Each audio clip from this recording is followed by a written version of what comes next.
陈楚生恐高被吓到飙出男高音，苏醒撕过牙自带音效舞剑，王铮亮悬崖峭壁即兴唱跳，还要往上走啊！华山论剑，撕过崖。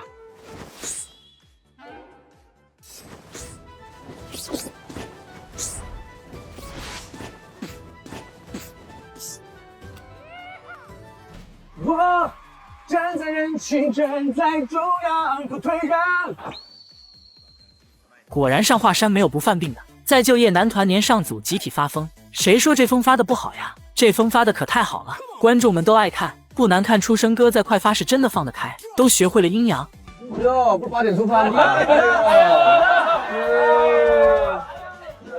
在看到哥几个都戴了毛线帽后，像变戏法一样也变出来一顶毛线帽。我也有，哎，好，为了加入这个团队，把我家毛线都拿出来了。这调皮又得意的语气，也是在兄弟们面前才会露出来的真性情。当哥几个坐索道上山的途中，恐高的生哥看着越来越高，直接被吓出来男高音。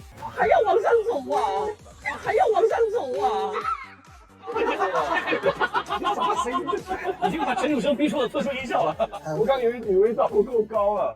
登上华山最高的山顶南峰，兄弟几个要一同上锁。在听到胡子说怕被人劫走，生哥上演一怒之下怒了一下，劫走有点过分，说实在的，我会看不起他。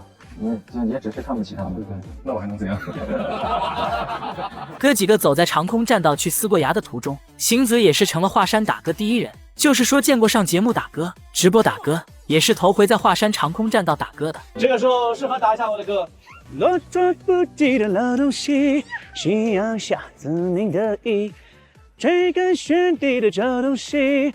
Sometimes I feel lonely。请关注 Allen Su 2024全新原创专辑 Nothing More。这边邢子打歌，后面的亮哥也丝毫不甘落后，居然在悬崖峭壁开始了即兴唱跳。而距离他最近的生哥本身就恐高，看着俏亮亮的即兴跳舞，地板都在震，生哥直接被吓到变声。不是他跳的时候，我那个木板就离他很近，你知道吗？跳的时候那个木板会就在震，你知道吗？我说亮哥你干嘛啊？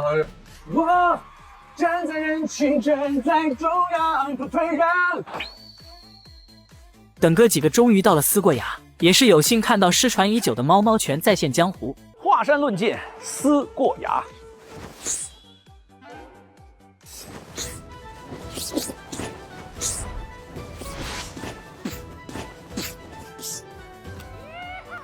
就说拍武侠剧的导演可以考虑递个本子了。